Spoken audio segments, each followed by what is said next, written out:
Olá, minha amiga, olá, meu amigo. Nós estamos começando uma série de bate-papo com aqueles que estão presidindo a novena em louvor ao Senhor Bom Jesus dos Passos. Nós estamos aqui com aquele que abriu as celebrações, as festividades do padroeiro da cidade de Passos, o reverendíssimo padre Luiz Lemos, que foi pároco desta paróquia por 47 anos. Seja bem-vindo, padre Luiz. É com alegria que nós o recebemos aqui. Tá, muito obrigado. Padre Luiz, 47 anos. Como que o senhor pode sintetizar essa experiência de uma vida? 47 anos é uma vida. Para a gente poder dizer assim, não é comum mais um padre perdurar tanto tempo numa paróquia. Então, como que o senhor sintetiza este tempo? Olha, primeira coisa, fiquei 47 anos porque eu comecei numa época em que o padre era nomeado para uma paróquia, ele ficava a vida inteira. Monsenhor Messias veio para cá em 1931, ficou até 1968, não mudou. Monsenhor João Pedro veio para cá em 1897, ficou aqui até morrer em 1931. Então eu ainda sou dessa época, foi antes do concílio.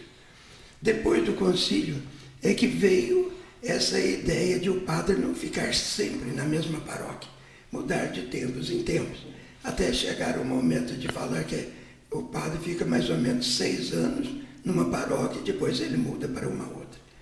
Mudar de paróquia para o padre que muda é uma experiência muito boa, porque ele aprende também a conversar com outras pessoas. Mas naquele tempo a gente tinha que aprender a viver com a família.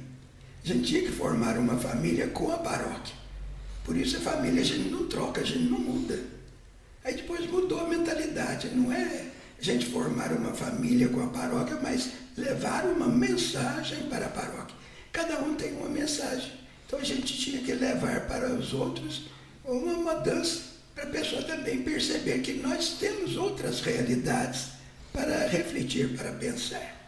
Agora, pensar assim, 47 anos numa paróquia, olha a dificuldade que a gente tinha para a gente não ficar repetindo sempre a mesma coisa.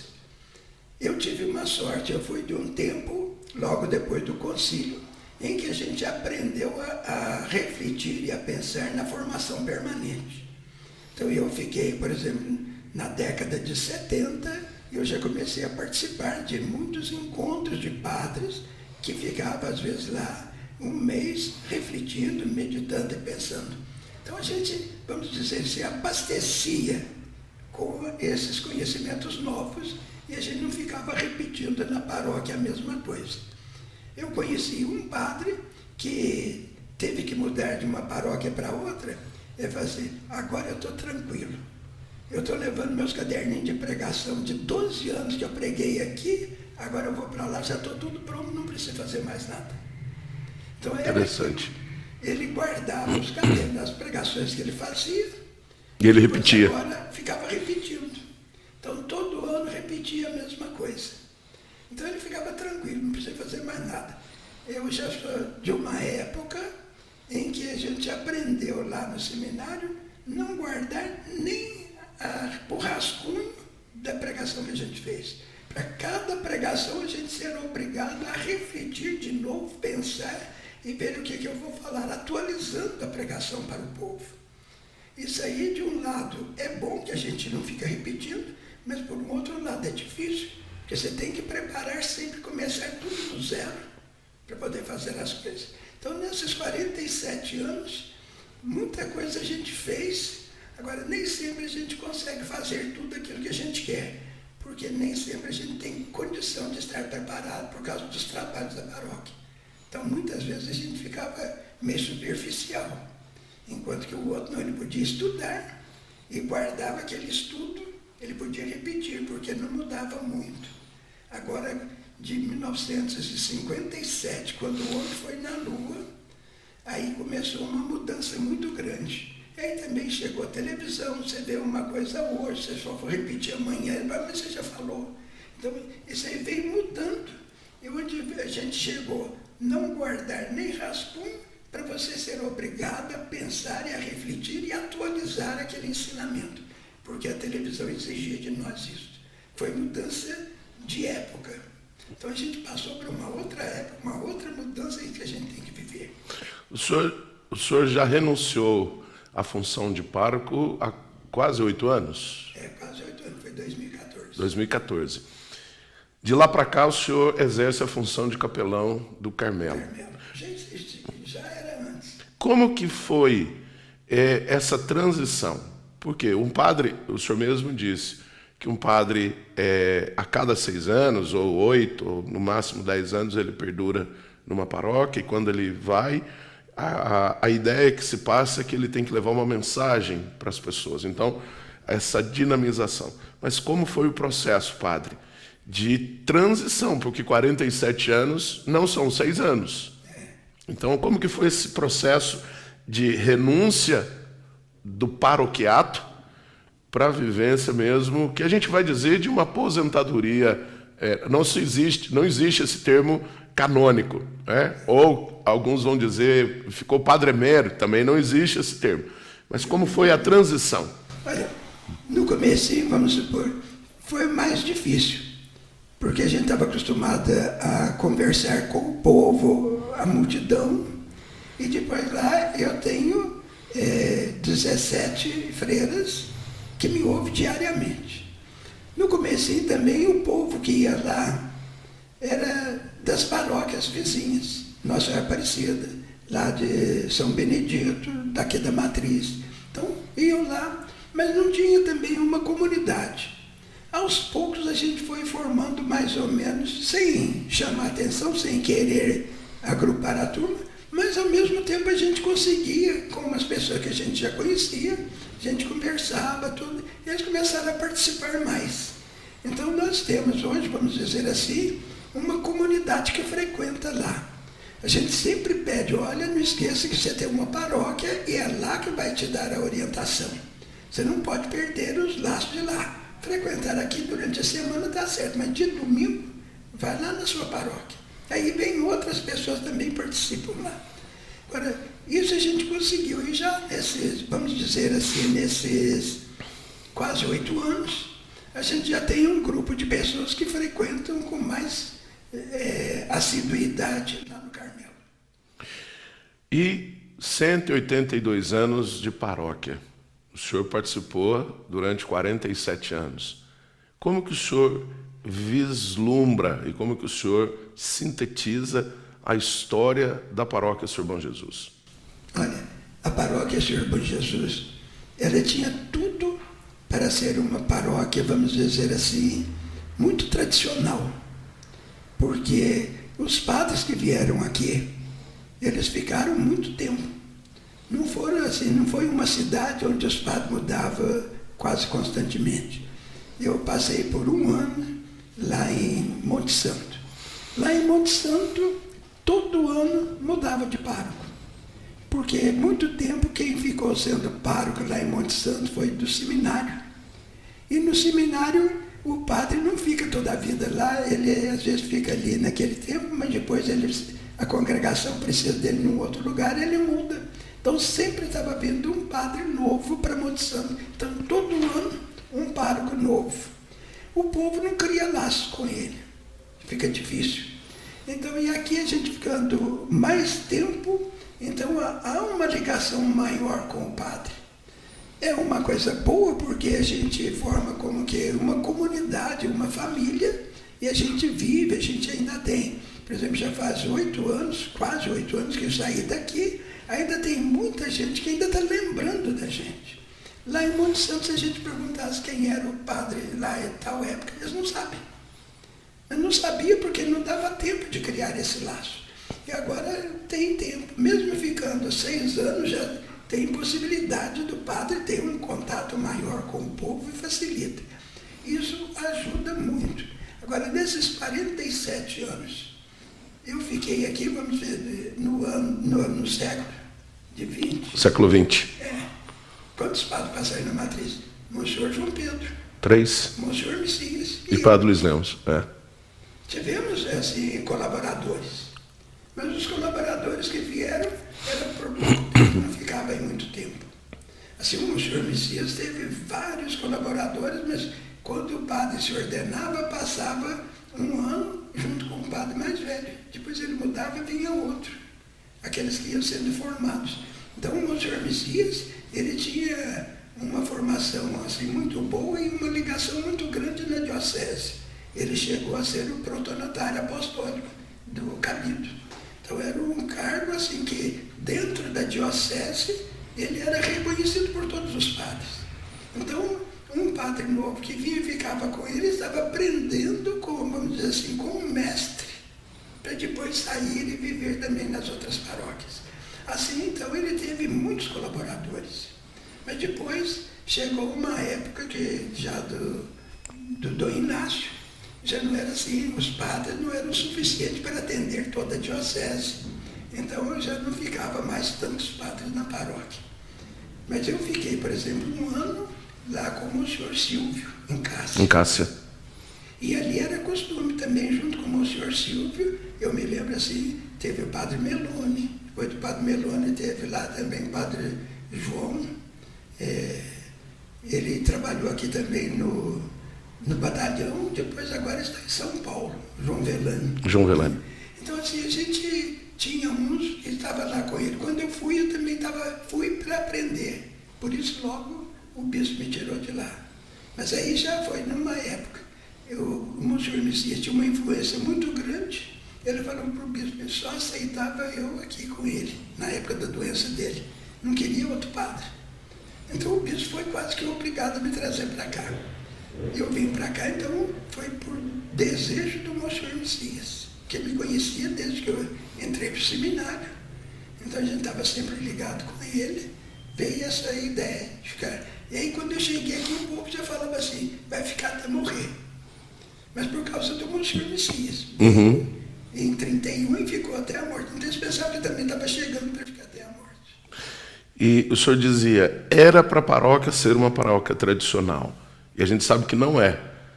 Apesar de ter algumas características muito próprias da paróquia da Matriz.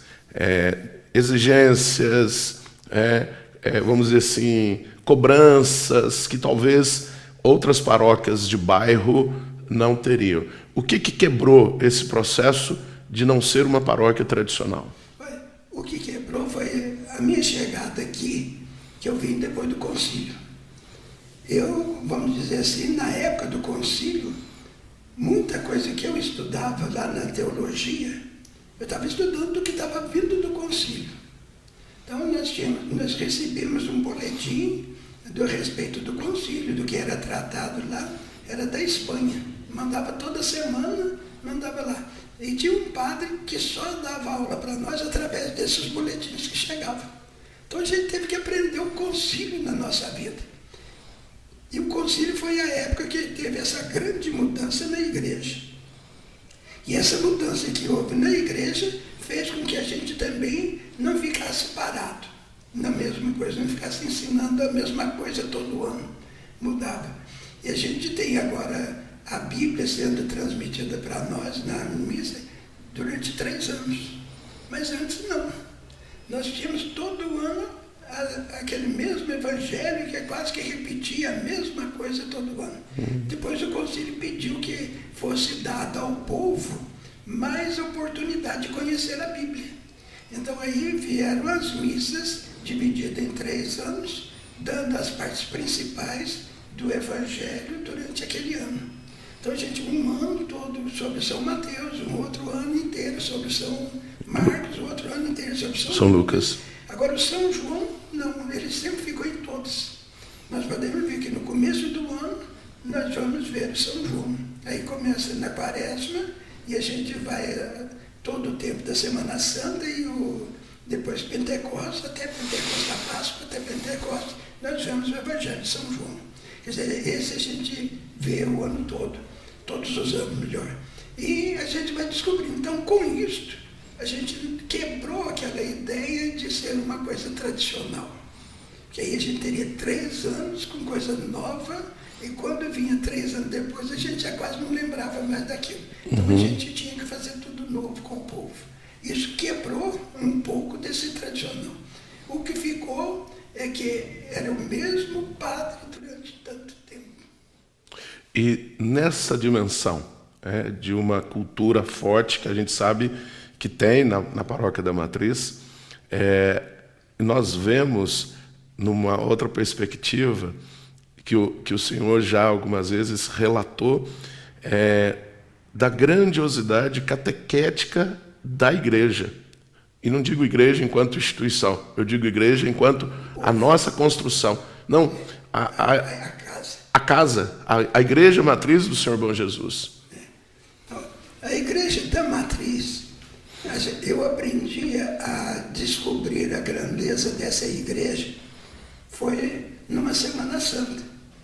Eu estava atendendo confissões do povo, quando eu vi uma coisa que não acontecia. Eu vi um senhor conversando com uma moça e que ia passando assim na Via Sacra e conversando com aquela moça, falava, passava para outro lugar, falava. Eu até saí do confessionário, porque tinha aquele casinho, e olhei para ver o que era, porque não era costume alguém conversar dentro da igreja, e eles conversando. E eu então prestei atenção, vi quem que era aquele lá, não falei nada, fiquei quieto, deixei eles conversarem, mas depois eu conversei com o sacristão. Falei, seu Nego, o que aconteceu? Que ele homem está lá que conversa com a moça? Aí ele foi e me contou, olha, essa moça, ela saiu daqui de Paz, foi trabalhar em São Paulo. Só que agora o pai está vendo que ela deixou a religião. Então ele está dando uma catequese para ela através das coisas que tem aqui dentro da igreja. Aí que eu comecei a pensar, a igreja foi feita não para a gente ver beleza, mas para a gente descobrir o que tem de catequese dentro dela.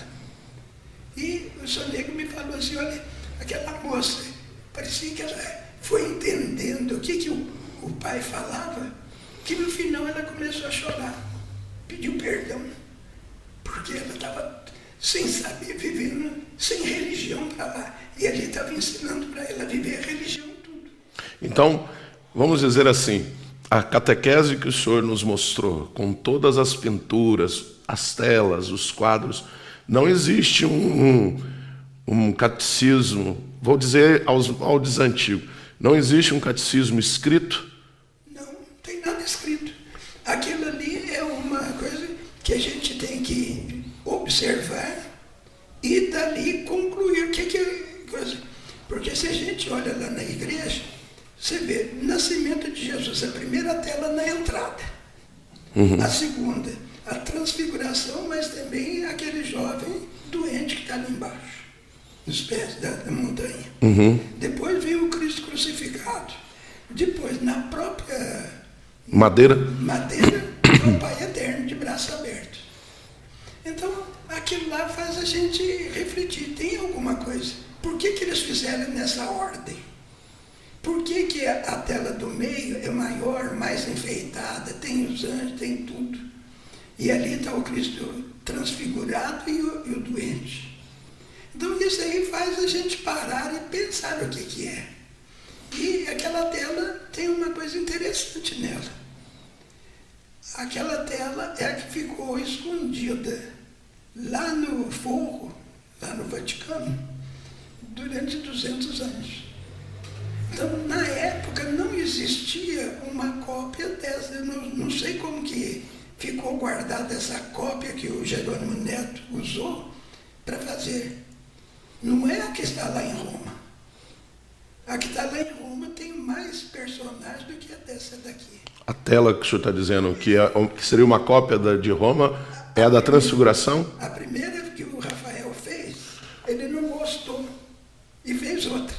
Entendi. E essa primeira que ele não gostou ficou enrolada e guardada no forro lá no Vaticano. Não sei se é na Capela Sistina, eu não sei te falar.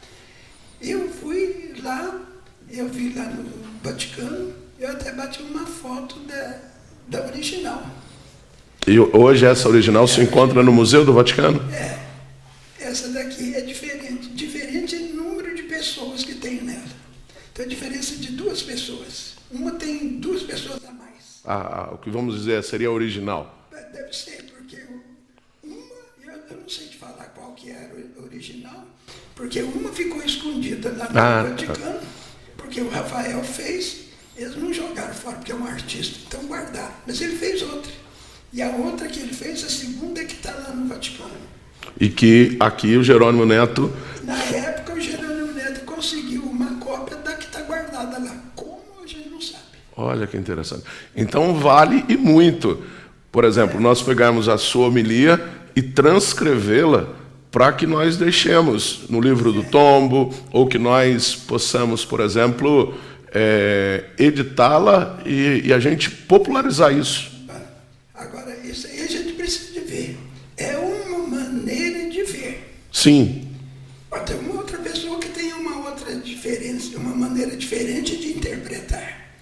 E isso daí é natural. Não achamos que é coisa extraordinária.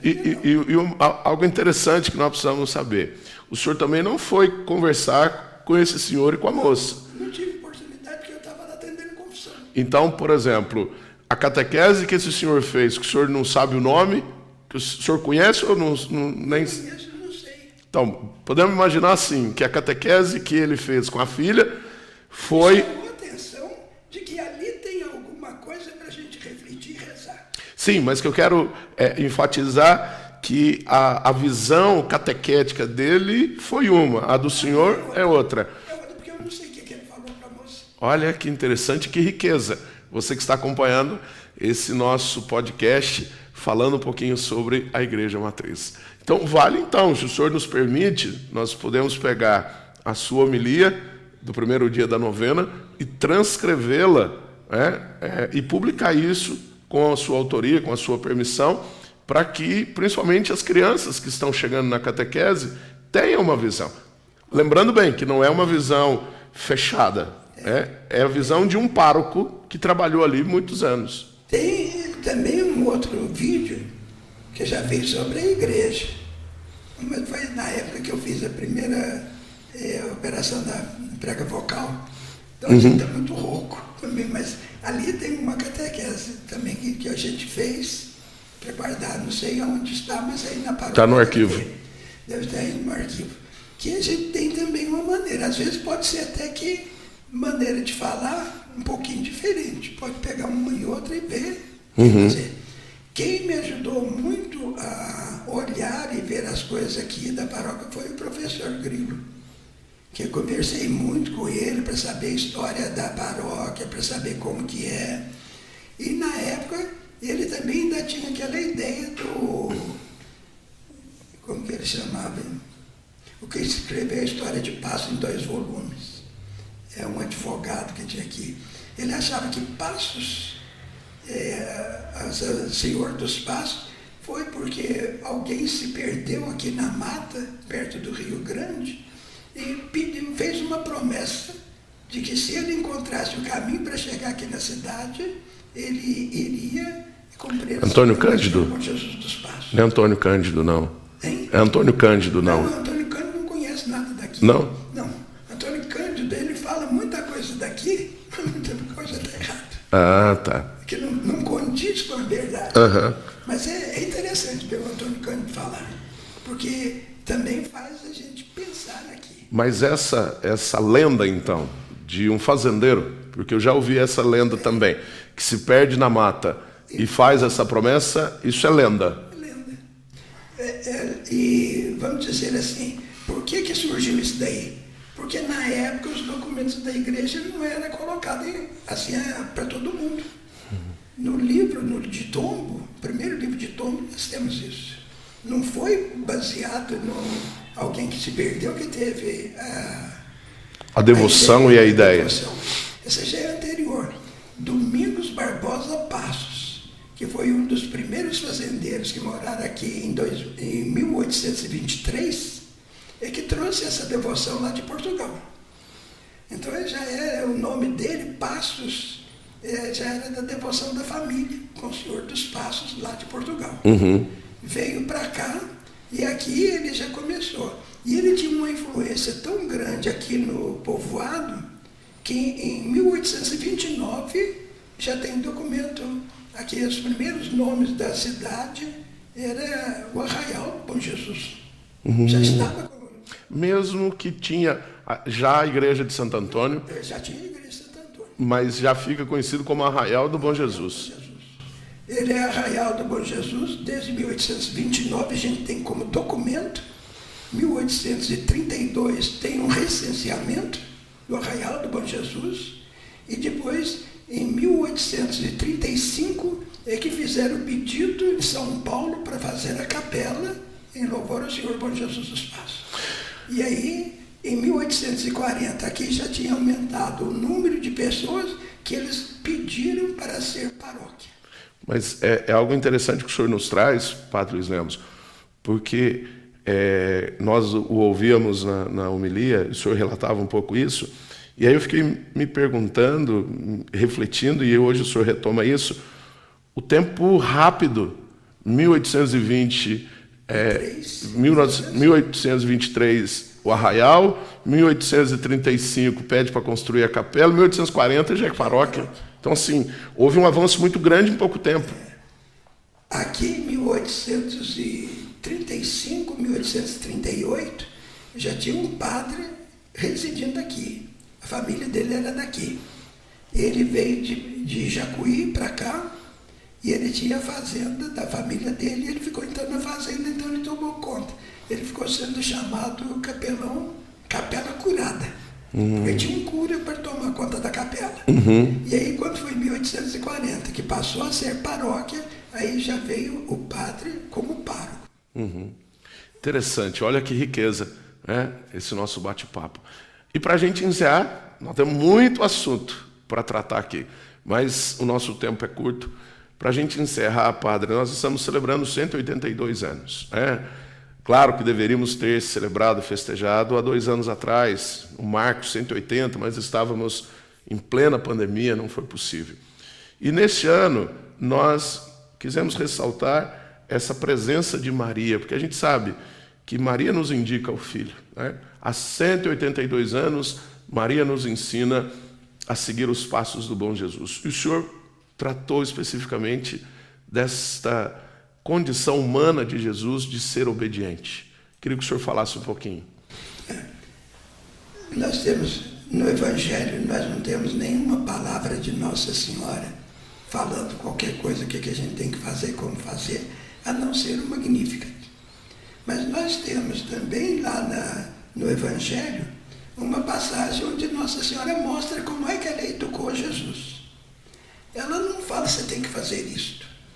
Veja nas bodas de Caná, não gosto de falar muito, porque vai ter um padre que vai falar sobre isso, né, com certeza. Mas vamos dizer ali, o que ela faz? Ela só aponta para Jesus, olha, eles não têm mais vinho. Depois fala para os empregados, vocês façam o que ele mandar.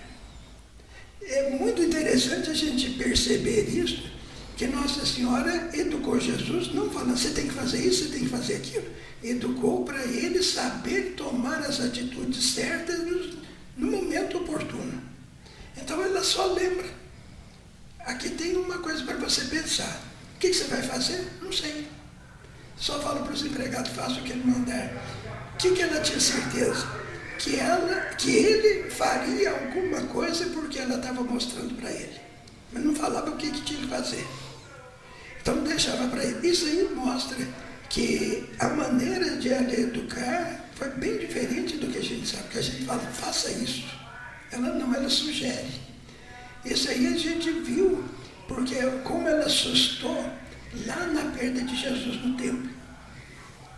Aquela cerimônia que é feita e que a gente não é muito difundida, de que o jovem aos 12 anos, ele assumiu uma responsabilidade de viver a fé, é que eles entravam lá no templo, cada um levando um livro da Bíblia. E ele chegando lá na frente, ele tinha que desenrolar o livro, ler um trecho e explicar para o povo. Isso aí mostrava para ele que ele já estava sendo adulto na fé dentro da beleza da religião. Foi o que aconteceu com Jesus aos 12 anos. Daí em diante ele tinha que ir lá em Jerusalém todos os anos. Então ali marcou a primeira atitude de Jesus, que assumia essa responsabilidade dele na vida. Então ele levou o livro, leu, e todo mundo ficava admirado da maneira a respeito da religião. E Nossa Senhora, quando chega, ela não zanga com Jesus. Ela pergunta, por que você fez isso? Olha que teu pai e eu aflitos te buscávamos. E Jesus então mostra para ela, meu pai não é José, meu pai é Deus. Você não sabia que eu devo ocupar das coisas do meu pai? Nossa Senhora não entendeu, nem São José e nem o povo que estava ali entendeu o que ele falou. Mas ele continuou sendo alguém que segue a orientação de Nossa Senhora São José. Ele foi para casa e lá ele foi submisso às orientações. Ele tinha que aprender a ser gente, vamos dizer, pessoa humana, porque ele sabia viver como Deus. Mas aprender a vida humana, ele aprendeu com Nossa Senhora São José. Não como alguém que chega e impõe, mas alguém que faz pensar e refletir. E aí Jesus também deve ter aprendido ali que em certos momentos ele tem que dar atenção ao pai e à mãe que ele teve aqui na terra. Foi o que ensinou a ele a ser gente humana. E aí é a beleza de tudo isso, a maneira de Nossa Senhora e São José educar esse menino. E ele foi educado tão bem que em nenhum momento, como homem, ele tomou uma atitude que ofendesse alguém. Isso é que é bonito, a gente aprender e ver. Porque quantas vezes ele tinha motivo para brigar com aqueles fariseus que vinham fazer. Ele nunca tratou mal um fariseu, mesmo não aceitando, mesmo chamando a atenção deles. Ele aprendeu a relacionar com os outros, com Nossa Senhora e São José. Isso aí fica bonito e a gente, quando pensa e reflete nisso, a gente descobre também o quanto a gente precisa de ir modificando a nossa vida. Aí é que está o ensinamento. Não é que você tem que fazer isso, você tem que fazer aquilo. A gente descobrir, ver e transformar a nossa própria vida. Eu acho que esse tema é o que vale a pena para a gente pensar. Amém. Obrigado, Padre Luiz. Que Deus o abençoe muito na sua caminhada. Obrigado você que estará acompanhando esse nosso podcast especial da novena do padroeiro da cidade de Passos. Nós ficamos por aqui e o Senhor nos conceda a bênção. Eu que agradeço essa oportunidade de estar aqui. E a gente lembra nesse momento, eu acho que é do professor Grilo, que foi o quem abriu assim, a cabeça para a gente olhar e pensar na nossa cidade, para a gente ver. Às vezes a gente vê o povo refletindo aqui e fala assim, aqui a cidade já teve, graças a Deus. Não ficou ninguém para semente aqui, sempre passando para o outro. Continue, vá para frente. Você tem condição de melhorar ainda. Então tem que mudar. E a mudança significa que já teve, mas está aparecendo coisas novas. Essa é a esperança. E por isso, com essa esperança, é que a gente pensa também na bênção. Se nós celebramos 182 anos, olhamos lá atrás, o que foi a ideia do povo? Para a gente poder pensar no futuro, nós temos que ter essa caminhada. E é pensando nessa caminhada que eu quero dar a vocês a minha bênção. E dizer que a bênção de Deus, Pai, Filho e Espírito Santo, desça sobre nós e permaneça para sempre. Amém. Nós ficamos por aqui e nós temos o próximo encontro do Messias dos Reis Silveira, é bispo em Teófilo Otoni. Fique com Deus. Um beijo no seu coração.